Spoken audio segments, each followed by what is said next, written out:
Ahora, esta tarde me gustaría ver con ustedes lo que la Biblia dice acerca del rol del esposo, de la función del esposo, del marido. Mi intención en esta tarde no es solo describir el rol del esposo, sino también ahondar, profundizar cómo uno puede llegar a ser un esposo más piadoso. Sería, creo yo, una oportunidad perdida si yo solo explicaría lo básico, lo más fundamental. Sinceramente es mi intención ayudarles a desarrollarse como hombres de Dios, a desarrollar o profundizar su rol al máximo de manera práctica. Y para eso vamos a repasar lo que la Biblia dice acerca del rol del esposo y considerar cómo mejorar en esos aspectos. Pero antes de hacer eso, creo que es necesario adentrarnos en la palabra de Dios y definir primero lo que es y lo que no es el matrimonio.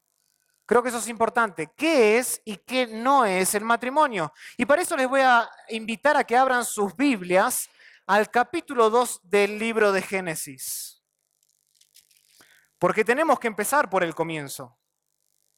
Desde el principio, es interesante que Dios no solo define el matrimonio, sino que también Él explica el porqué del matrimonio. Y no solo el porqué, sino también el para qué existe, para qué fue creado el matrimonio.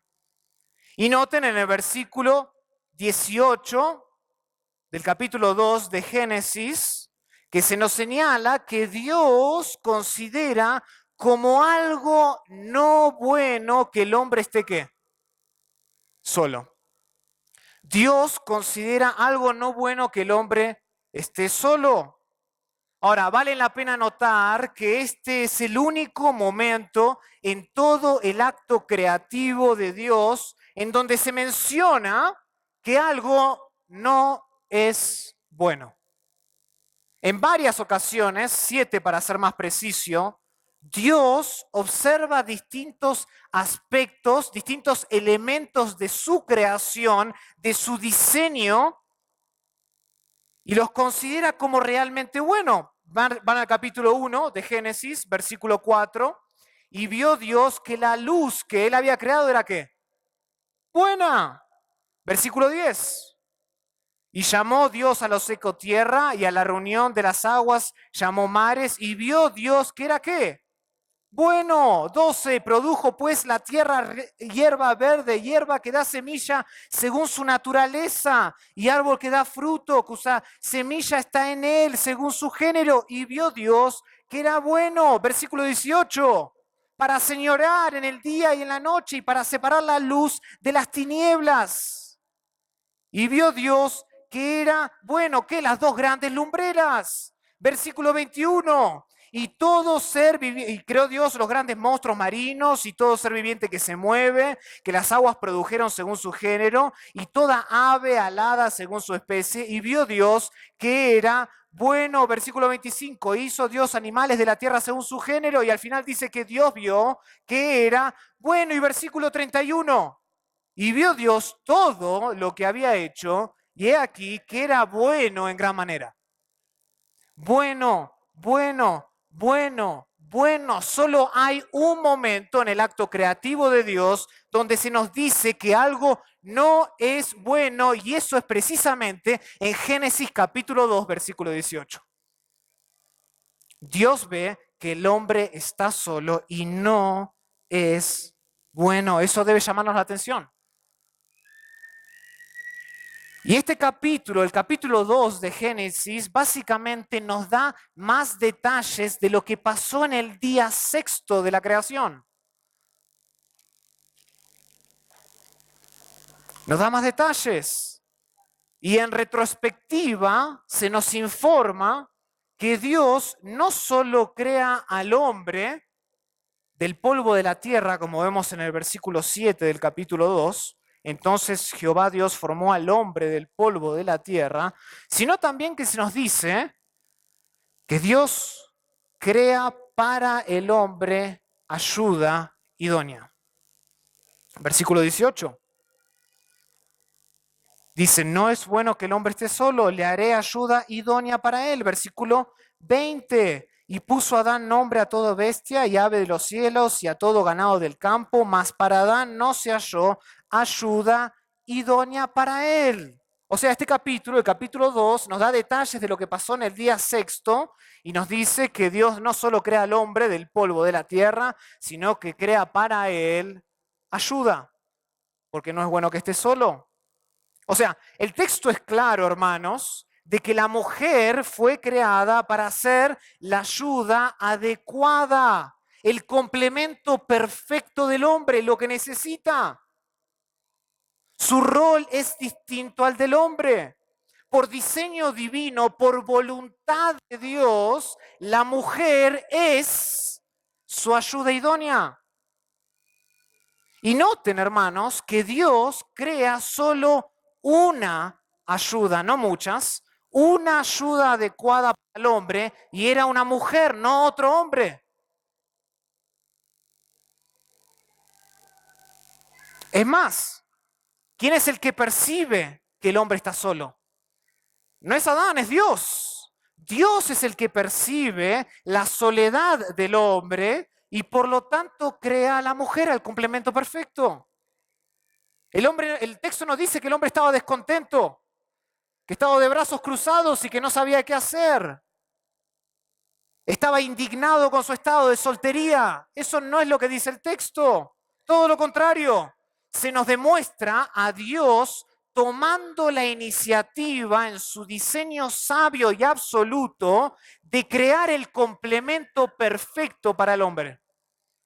Y por eso podemos decir que el matrimonio es en esencia, a nivel básico, fundamental, es la idea de Dios, no es idea del hombre. Dios es quien hizo a la mujer conforme a su propia soberana voluntad, a su beneplácito, como la ayuda adecuada del hombre.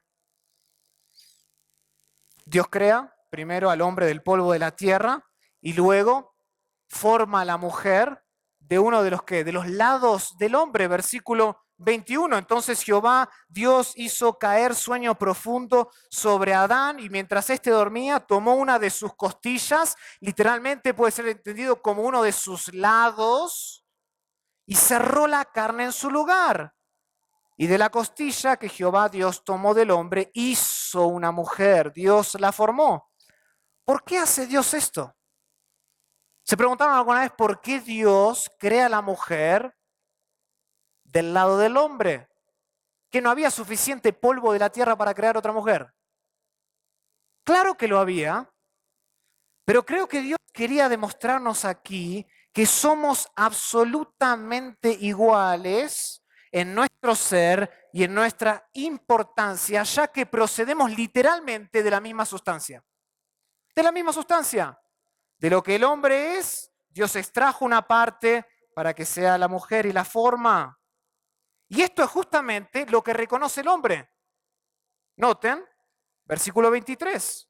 Dijo entonces Adán cuando ve a la mujer, esto es, ¿ahora qué? Hueso de mis huesos y carne de mi carne. Él se da cuenta, él reconoce que son de la misma sustancia. Es decir, la mujer que Dios forma del hombre y que Dios trae al hombre, que es lo que dice el final del versículo 22, es muy diferente a los animales que Adán había llamado hace un instante atrás, en los versículos del 19 al 20. O sea, ella es diferente a los animales, pero igual al hombre, porque del hombre fue tomada. Del hombre fue tomada. Ella es su ayuda adecuada, su complemento perfecto. Así es como Dios, hermanos, desea que el hombre vea a su mujer. Así, como su complemento. Pero no solo como su complemento, sino como una que fue creada y tomada de él mismo. No debe considerarse la mujer como un quehacer más, como un enigma que necesita resolverse. No la entiendo a mi mujer. ¿Qué hago con ella? La mujer es la ayuda idónea del hombre. ¿Sabes por qué? Porque es precisamente igual al hombre y al mismo tiempo perfectamente diferente. Precisamente igual al hombre y al mismo tiempo perfectamente diferente. Su rol es distinto al del hombre, pero se complementa al hombre para que juntos, hermanos, ellos puedan cumplir el diseño de Dios para el matrimonio, que es idea de Dios, no idea del hombre. Por eso es que vemos en el versículo 24 que, por tanto, dejará el hombre a su padre y a su madre y se unirá a su mujer, a la que fue tomada de su lado, y será una sola carne. Este es el diseño de Dios para el matrimonio. Una sola relación complementaria entre un hombre y una mujer, no entre un hombre y muchas mujeres, no entre un hombre y otro hombre. Este es el diseño de Dios. Dios crea al hombre y a la mujer como seres ontológicamente iguales, es decir, a lo que se refiere a sus propiedades como ser humano. Ellos son iguales, tienen el mismo valor, la misma dignidad. Sin embargo, también los forma como parte del diseño como seres funcionalmente subordinados. O sea, en cuestión de función hay una cabeza y hay una ayuda en el matrimonio. Esos son los roles establecidos por Dios. Y creo que es importante, a manera de introducción, recordar esto para nosotros. Es importante recordar esto antes de desarrollar el rol del esposo. Es más, yo argumentaría que es necesario refrescar nuestra mente, nuestro corazón con el diseño establecido por Dios para el matrimonio, no solo hoy, sino cada día de nuestras vidas. Cada día de nuestras vidas es necesario refrescar nuestro entendimiento de cómo, por qué y para qué Dios creó el matrimonio, en qué consiste, por qué. Porque habrá momentos, hermanos, de conflicto en el matrimonio, ¿no es cierto? Vamos, seamos sinceros. Habrán momentos de conflicto, si ya no lo hubieron muchos.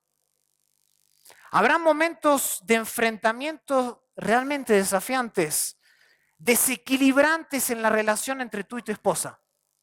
Y en esos momentos te es necesario para ti y para mí volver al principio y recordar para qué fuimos creados. En esos momentos, cuando tu relación con tu esposa peligre, cuando esté tambaleando tu relación, cuando pienses que el matrimonio es más problemático de lo que realmente vale, cuando coquetees con la idea en tu interior de que sin tu esposa todo será mucho mejor y es mejor buscar a otra. Es así, precisamente allí donde tú como hombre debes regresar al principio básico y fundamental del matrimonio y por qué Dios lo creó.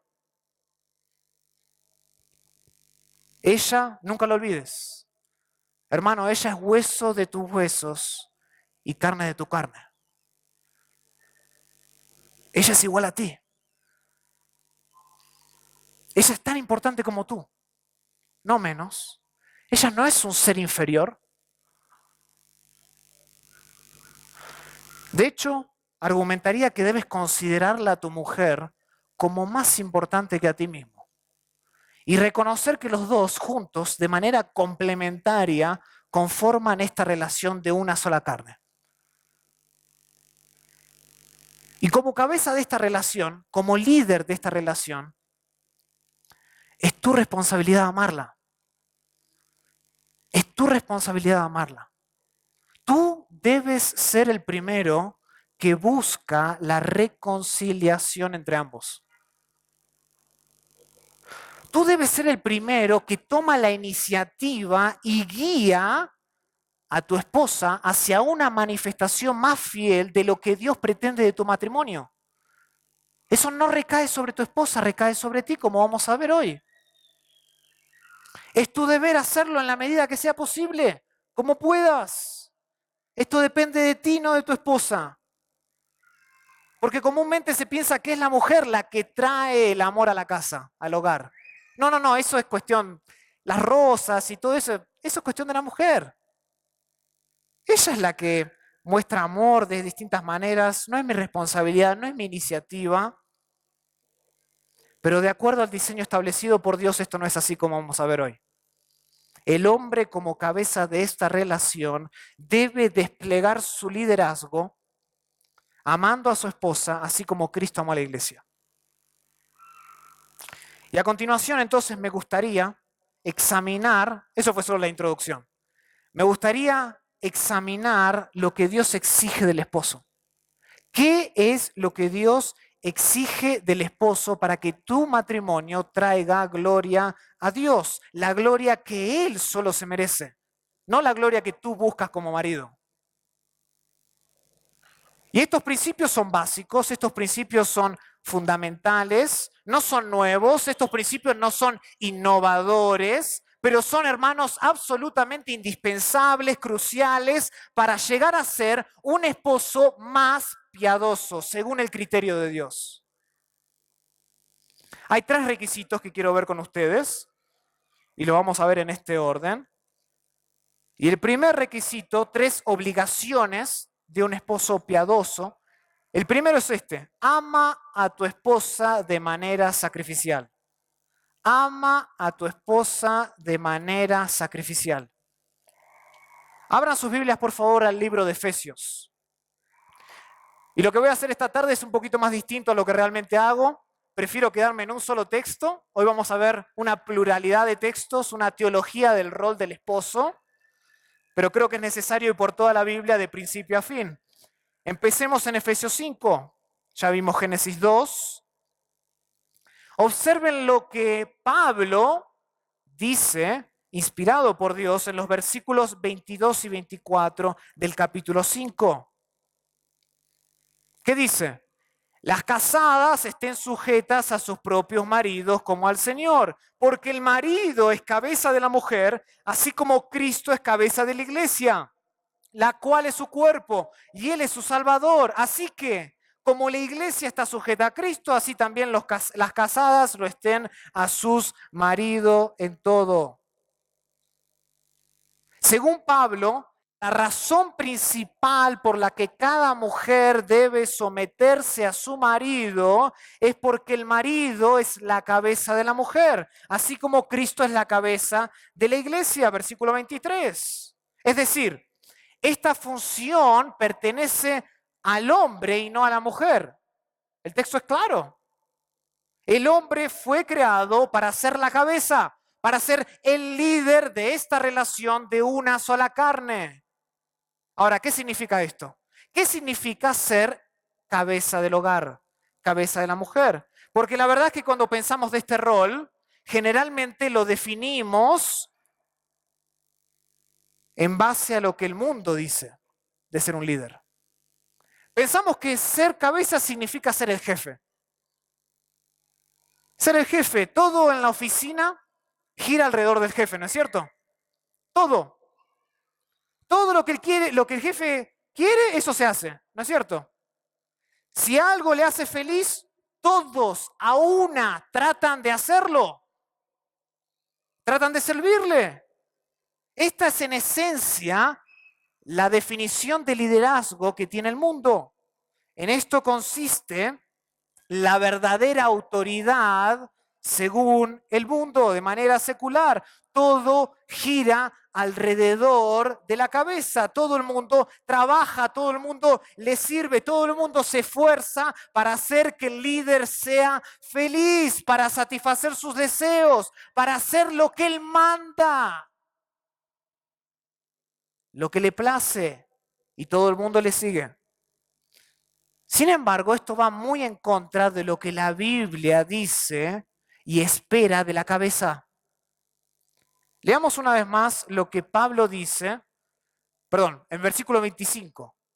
Dice, maridos, amad a vuestras mujeres, así como Cristo amó a la iglesia y se entregó a sí mismo por ella. ¿Y cómo es que Cristo amó a la iglesia? ¿Cómo es que Cristo amó a la iglesia? Él dijo, vamos, todos ustedes, los llamados santos, a trabajar, vamos uno detrás del otro, necesito que algunos de ustedes hagan esto, que otros hagan eso, vamos, los quiero trabajando, yo voy a estar sentado allá arriba mirando todo lo que ustedes hacen. No, eso no fue lo que pasó. Ese no es el amor de Cristo por su iglesia. Cristo es la cabeza de la iglesia, Él es el dueño de la iglesia, todos le pertenecen a Él, Él es nuestro soberano Señor, nuestro soberano Rey, nuestro Salvador, Él merece nuestra adoración total, nuestro servicio genuino y nuestra alabanza constante por quién es Él y por lo que Él ha hecho por nosotros. Pero noten lo que dice Filipenses capítulo 2, porque aquí creo que se demuestra cómo Cristo y la naturaleza del amor de Cristo por su iglesia. Filipenses capítulo 2, versículo 5. Haya pues en vosotros este sentir que hubo también en Cristo Jesús, el cual, siendo en forma de Dios, no estimó el ser igual a Dios como cosa que aferrarse, sino que se despojó a sí mismo, tomando forma de siervo, hecho semejante a los hombres. Y estando en la condición de hombre se humilló. Se humilló a sí mismo, haciendo su obediencia hasta la muerte y la muerte en la cruz. O sea, cuando Cristo vino al mundo, Cristo nos consideró a ti y a mí como más importantes que a sí mismo.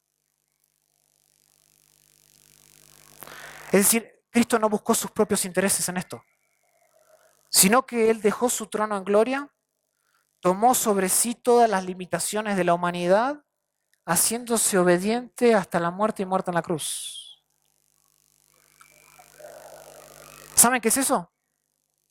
Ser cabeza de una relación. Ser líder, verdadero liderazgo. Eso es ser un líder. Y Dios espera que cada hombre ame a su esposa. No es tan difícil, eso es lo que Él espera de ti. Y este amor, hermanos, no es meramente un sentimiento. No es una emoción. Aunque el sentimiento y la emoción ciertamente acompañan al amor bíblico, no es el todo del amor. ¿En qué consiste el amor entonces? Bueno, quizás la mejor forma de entender en qué consiste el amor es ver lo que la Biblia describe como el amor verdadero en dos pasajes. En dos pasajes cuya referencia bíblica es casi idéntica. Uno es Juan 3:16 y el otro es Primera de Juan 3:16. Juan 3:16, empecemos por el primero. Juan 3:16, si lo conocen de memoria, tal vez algunos ni siquiera tengan que ir a ese texto para verlo. Juan 3:16, porque de tal manera amó Dios al mundo que ha dado a su Hijo unigénito para que todo aquel que en él crea no se pierda, mas tenga vida eterna. Noten lo que Juan 3:16 no dice. Juan 3:16 no dice que Dios se sintió bien acerca del mundo y por eso dijo, les voy a dar a mi Hijo unigénito. Están haciendo las cosas tan bien que una demostración de mi amor es darles a mi Hijo unigénito. No, eso no es lo que dice el versículo. El amor aquí se describe como algo sacrificial, como algo intencional, algo activo. A Dios le costó algo, hermanos. O mejor dicho, a Dios le costó a alguien para satisfacer nuestra necesidad de salvación. Y consideren un poco lo que hizo Dios Padre al darnos a Dios Hijo. Dios Padre le pidió a Dios Hijo, ¿qué? ¿Qué lo pidió? Que descendiera de su trono, que descendiera de su gloria, donde continuamente Él estaba siendo adorado en perfecta armonía por todas sus criaturas, por todas las huestes angelicales, donde había paz, y gloria como Él solo se merece, para que Él viniera a este mundo, a su creación, y tomase sobre sí todo lo necesario para ser un ser humano. Es decir, Dios, Hijo, renunció a su reputación, Él renunció a toda insignia de su autoridad divina por amor. Eso es lo que Cristo hizo. Renunciar a la insignia divina de majestad por amor. Y el que no conocía pecado, como dice 2 Corintios 5:21, por nosotros se hizo pecado para que nosotros fuéramos hechos ¿qué? Justicia de Dios en él. Y sobre su Hijo, Dios Padre derramó la plenitud de la ira que nosotros merecíamos por toda la eternidad. Hermanos, esto es verdadero amor. Dios Padre castiga a su propio Hijo por tus pecados. Eso es amor. El amor no es un sentimiento, no es si me levanto bien. Es una acción que te cuesta algo. Es intencional, sacrificial. Ahora vayamos al otro pasaje, 1 de Juan, capítulo 3, versículo 16 en este caso.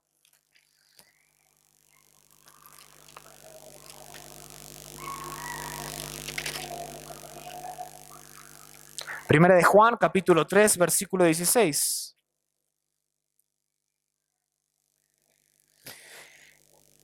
En esto hemos conocido el amor, en que Él puso su vida por nosotros.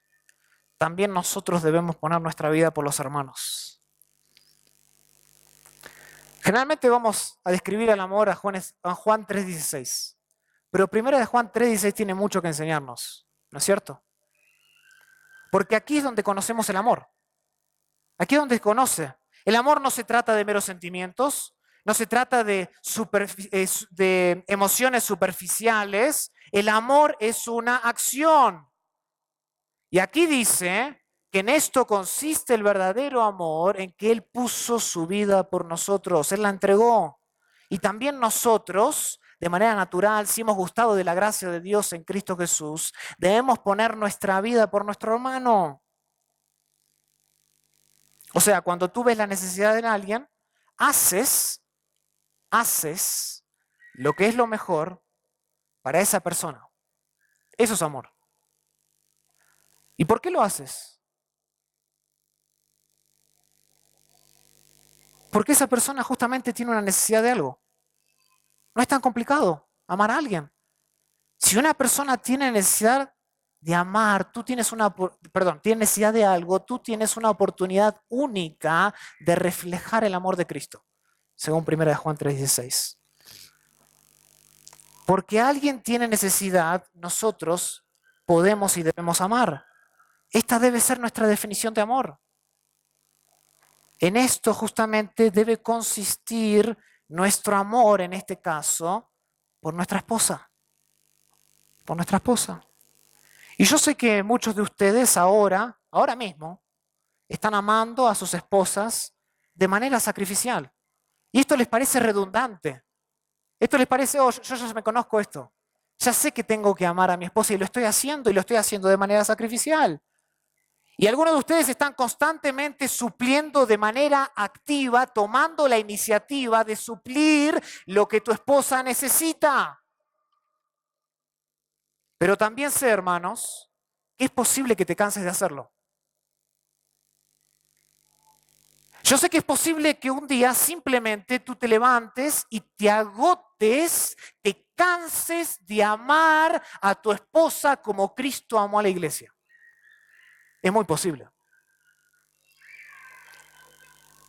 Y yo sé que hay momentos en los que puedes llegar a pensar, y tal vez algunos de ustedes están pensando esto ahora mismo, pero ¿no puede hacer esto ella? ¿No hay nadie en esta casa que pueda ocuparse de eso excepto yo? ¿Acaso yo soy el único que puede lavar los platos o cambiar los pañales en esta casa? ¿Por qué tengo que hacerlo yo? ¿No se ve que estoy todo el día afuera trabajando? laburando desde las 6 de la mañana hasta las 6 de la tarde, hasta las 8 de la tarde. ¿No lo ve?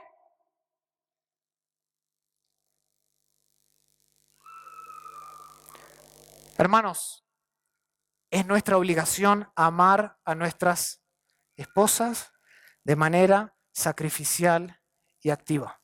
¿Sabes por qué? Porque la necesidad está ahí. No necesitas mejor argumento que ese. Ella tiene necesidad.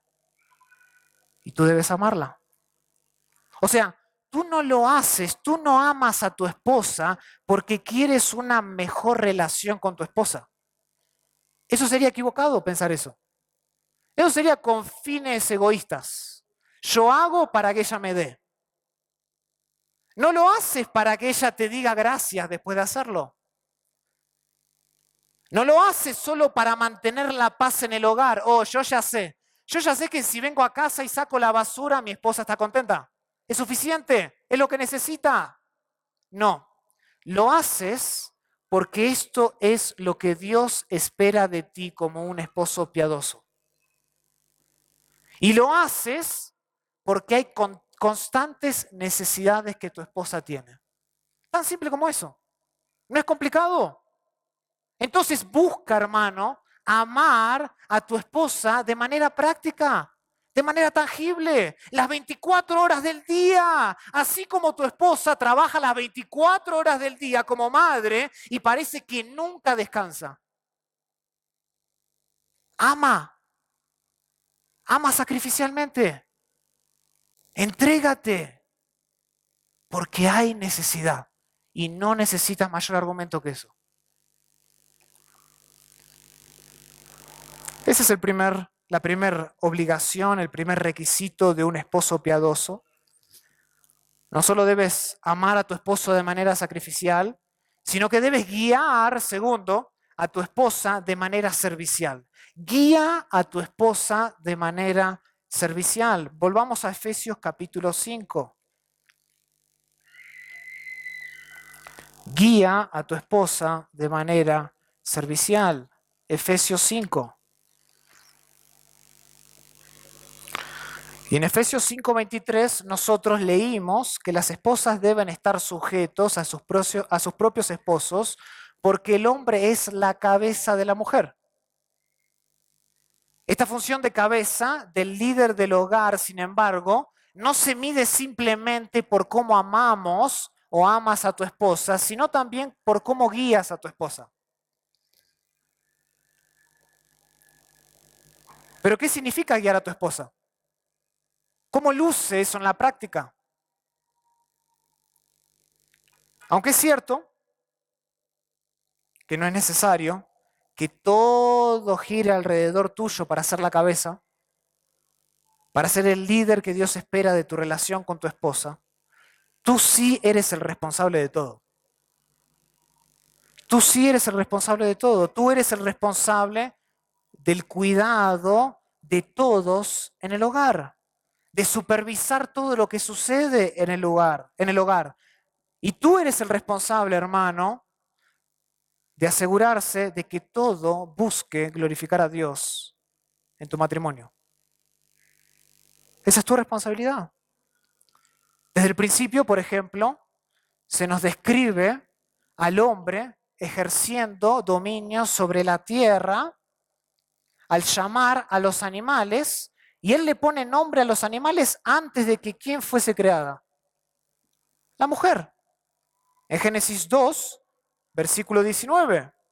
Jehová Dios formó pues de la tierra toda bestia del campo y toda ave de los cielos y las trajo a Adán para que viese cómo las había de llamar, y todo lo que Adán llamó a los animales vivientes, ese es su nombre. Y puso Adán nombre a toda bestia.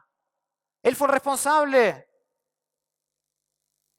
Él fue el responsable de cumplir con lo que Dios había mandado en Génesis 1:28, en sojuzgad, en señorear de la tierra.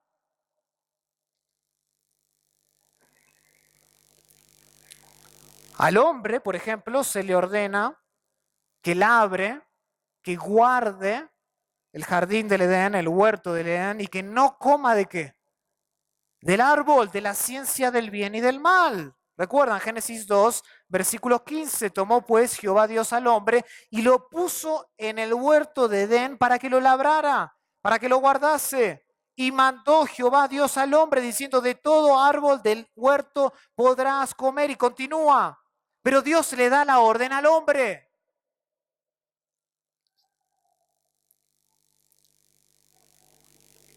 Es más, el hombre es que le da a la mujer su nombre, ¿no es cierto? Génesis 2:23. Dice que Adán ve a la mujer y dice, esta es hueso de mis huesos y carne de mi carne, esta será llamada varona, mujer, porque del varón fue tomada.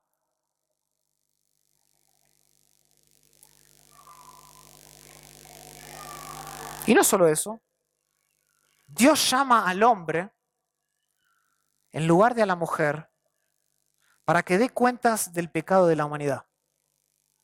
A pesar de que fue la mujer la que pecó primero. Noten Génesis 3, versículo 9. Mas Jehová Dios llamó al hombre y le dijo, ¿dónde estás tú? Todo esto indica que en última instancia la responsabilidad de todo recae sobre el hombre, no sobre la mujer. Este es el diseño para el hombre en la relación de una sola carne. Esta posición de liderazgo, sin embargo, es una función que fluye, que proviene del beneplácito divino y no de algún tipo de valor, de mérito alguno en el hombre por ser hombre. Pues ambos, hombre y mujer, fueron creados a imagen y semejanza de Dios. Tienen un valor y dignidad intrínseco. Pero si tú eres hombre, tú tienes la responsabilidad final del cuidado, tú tienes la responsabilidad del bienestar y tú tienes la responsabilidad final del desarrollo espiritual en tu hogar, no la mujer, no tu esposa.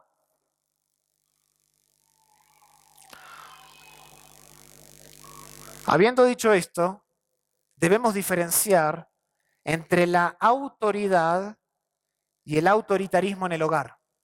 Son dos cosas distintas. La autoridad por un lado y el autoritarismo por el otro. La autoridad es parte de esa responsabilidad final que tiene el hombre como cabeza de la mujer, claro que sí. Pero el liderazgo del hombre no incluye, hermanos, un exceso de autoridad, un abuso de autoridad. Eso es autoritarismo. Abusarse de la autoridad, del poder.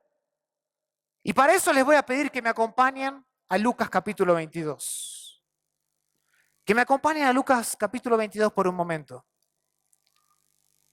Me gustaría que leamos los versículos del 24 al 27 de Lucas capítulo 22.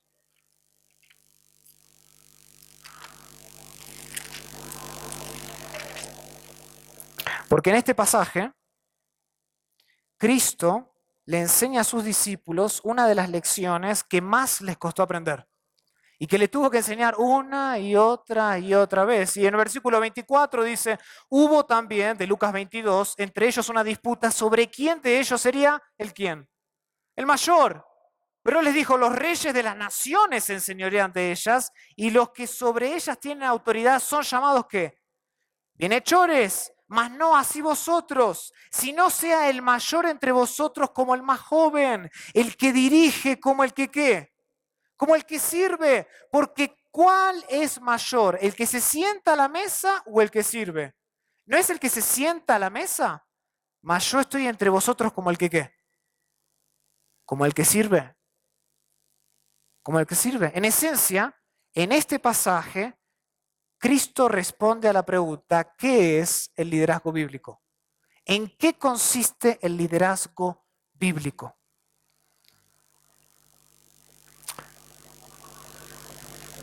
¿Y saben en qué consiste el liderazgo? En el servicio.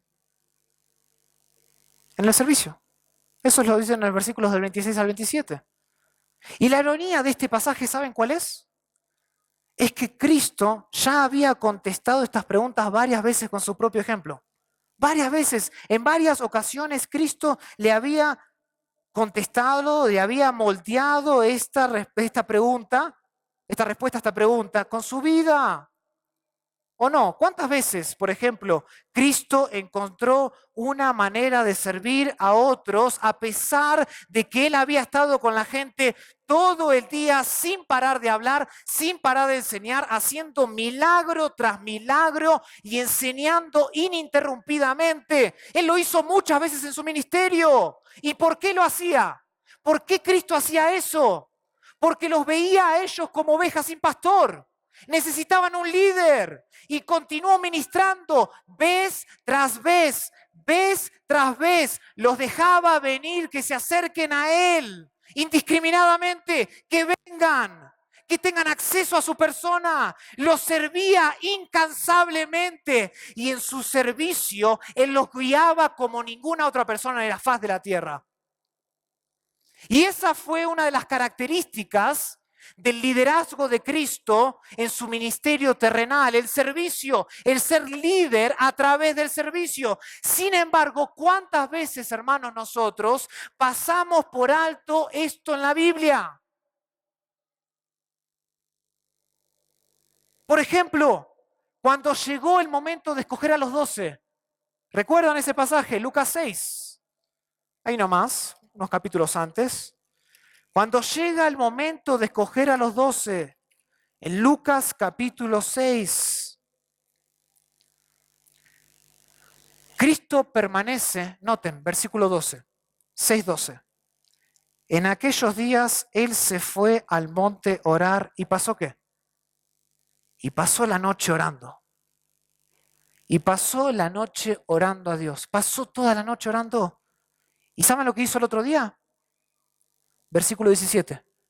Pasó todo el día ministrando con sus 12, preparándolos para la obra del ministerio. Versículo 17.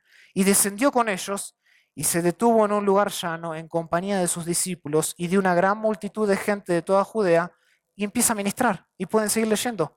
Toda la noche se la pasa orando y todo el día que viene, se la pasa ministrando. Él los guió como líder a través de un servicio constante y permanente. ¿Quieres saber lo que significa ser un líder? Significa que tú eres el responsable del bienestar y del desarrollo de todos los que están debajo de tu cuidado. Todos. Tú eres el siervo principal, sin embargo, el que los guía a través del servicio. El mundo no gira a tu alrededor, gira en torno a Dios. Y tú tienes la obligación como esposo, en base a lo que Dios ha dicho, de guiar a tu esposa y a tu hogar a través del servicio. No del abuso de autoridad. Eso, hermanos, es verdadero liderazgo. Es aquí donde radica la verdadera grandeza de un líder, de un esposo conforme al designio de Dios. Y déjame preguntarte esta tarde, ¿eres el principal siervo de tu hogar?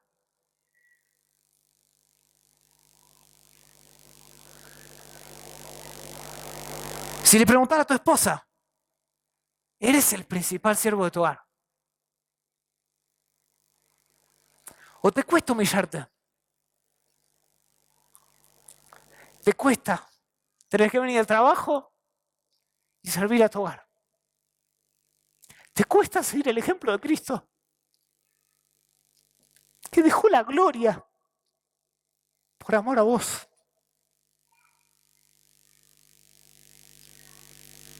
Y sin embargo llegamos a casa cansados, sí, y me predico a mí mismo. Llegamos a casa cansados y no le damos ni 5 de bolilla a nuestra esposa y a nuestros hijos. Hermano, esto es lo que Dios espera de tu rol como esposo. ¿Quieres ser un marido, un esposo piadoso? Humíllate, sirve, sé el primero. Toma la acción y sirve por amor. No esperes nada a cambio. No esperes nada a cambio. Tercera obligación, tercer requisito. No solo debes amar a tu esposa de manera sacrificial, no solo debes guiar a tu esposa de manera servicial, debes vivir con tu esposa de manera sabia. Ese es el tercer principio. Vive con tu esposa de manera sabia. Esa es la tercera y última obligación de un esposo piadoso. Vivir con tu esposa sabiamente. Para esto quiero que me acompañen a Primera de Pedro. Y con esto vamos a terminar. Primera de Pedro.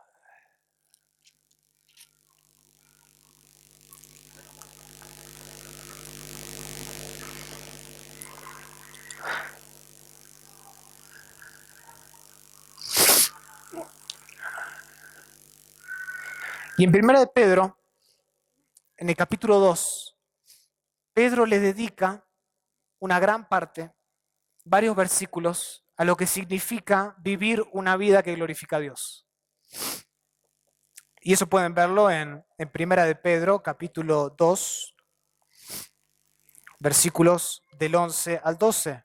Amados, yo os ruego como a extranjeros y peregrinos que os abstengáis de los deseos carnales que batallan contra el alma, manteniendo vuestra buena manera de vivir entre los gentiles, glorificando a Dios, para que en lo que murmuran de vosotros como de malhechores glorifiquen a Dios. Al considerar vuestras buenas obras, es un contexto duro en el que Pedro escribe, donde hay persecución, hay sufrimiento, hay injusticia social, donde los que tienen autoridad abusan, donde los que tienen autoridad abusan de ese poder. Y él habla de someterse a toda institución. Noten en los versículos del 13 al 17, aunque sea una institución pagana, injusta, él dice, sométanse. Y no solo eso, en los versículos del 18 al 25, no tenemos tiempo para leerlo, él les pide a su audiencia también que se sometan a ¿qué? A los amos. A los amos. No solamente a los buenos y a los afables, sino también a los difíciles de soportar, dice en el versículo 18, a fin de seguir, versículo 25, las pisadas de Cristo. Noten qué interesante. La sumisión refleja a Cristo. Incluso, en el primer versículo del capítulo 3, dice que las mujeres deben someterse a esposos que no creen en qué. La palabra. Asimismo, vosotras mujeres, estad sujetas, sometedse a vuestros maridos, para que también los que no creen a la palabra sean ganados sin palabra por la conducta de ustedes, dice. Pero noten lo que dice en el versículo 7. Porque Pablo se dirige a los maridos de una manera muy particular. Viene todo el capítulo 2 hablando de la sumisión a las autoridades injustas, a los amos no afables, a los difíciles de soportar. A las mujeres le pide que se sometan, a hombres que aún, o sea, indiscriminadamente, aún a los que no creen en la palabra. Y noten versículo 7 del 1 de Pedro 3. Vosotros, maridos, igualmente vivid con ella sabiamente, con la mujer, dando honor a la mujer como al vaso más frágil y como a coherederas de la gracia de la vida, para que vuestras oraciones no tengan estorbo. Muy particular. Noten que no dice que el hombre debe someterse a la mujer. Es decir, la sumisión conforme a la fusión en el matrimonio no es igualmente recíproca. Dicho esto, el hombre sí debe vivir con ella de una manera comprensiva, no arbitraria, no abusiva, sino que dando honor como a vaso más frágil. El hombre debe tratar a su esposa como coheredera de la gracia de la vida para que sus oraciones, noten las implicaciones prácticas, para que sus oraciones no sean estorbadas. Y lo que Pedro está diciendo aquí es básicamente esto. Debes marido, esposo, debes vivir con tu esposa de tal manera que la consideres a ella como más importante que a ti misma. O sea, la tratas a ella continuamente como una heredera de la gracia, alguien igual a ti, a pesar de que ella esté en una posición de sumisión mucho más frágil que la tuya, al tener que someterse a tu autoridad por diseño divino. ¿Noten eso? Y sí, tú eres el líder, tú eres la cabeza de esta relación de una sola carne. Indudablemente, esa es la función. Pero este liderazgo conlleva en sí mismo la responsabilidad de vivir con tu esposa de manera sabia, utilizando tu autoridad, tu liderazgo para el beneficio, para el desarrollo de ella y del resto del hogar. Necesitas amarla, necesitas guiarla, necesitas vivir con ella de una manera comprensiva.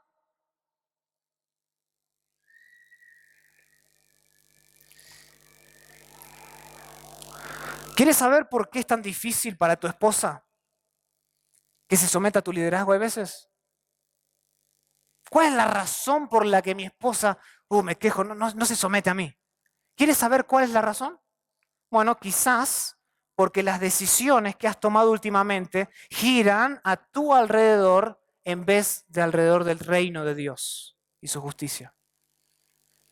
Y por supuesto, esto no lo excusa a ella a tener que dejar de someterse a ti. Pero es muy posible que la razón por la que tu esposa esté teniendo tantos problemas para someterse ante ti es porque tú quieres sacar ventaja del liderazgo que tienes en la casa. Y quiero hacer lo que se me da la gana con esta autoridad. Y termino abusando de ese autoritarismo. O sea, no eres un líder que se conoce, que se caracteriza por considerar a los demás como más importantes que a sí mismo. ¿Careces de esa actitud humilde? Tu amor se desvanece, es una pompa de jabón, se desvanece en la práctica, en el día a día, y por tanto tú terminas ejerciendo un exceso de autoridad que no refleja para nada el amor de Cristo. Hermano, despierta, despierta si ese eres tú, despierta esta tarde. Tus oraciones están siendo estorbadas por eso. Y tú eres el responsable de tu hogar, del desarrollo de tu esposa, no solo físico, espiritual, de tus hijos. Despierta esta tarde, no sea que sea muy tarde. Despierta, hermano, despierta. Pregúntale a tu esposa. Sé humilde suficiente para preguntarle a tu esposa hoy a la noche. Amor, ¿cómo te estoy amando? ¿Cómo te estoy guiando? ¿Estoy cumpliendo con los requisitos? Sé sabio, humilde suficiente para escuchar, tardo para hablar. No la reprendas. Deja que hable. No la trates como un ser inferior. Deja que hable en tu casa y que te muestre las debilidades que tienes. Allí radica la verdadera grandeza del liderazgo, la humildad del servicio, el amor sacrificial. Escúchala. Muchas de las esposas no hablan porque tienen miedo.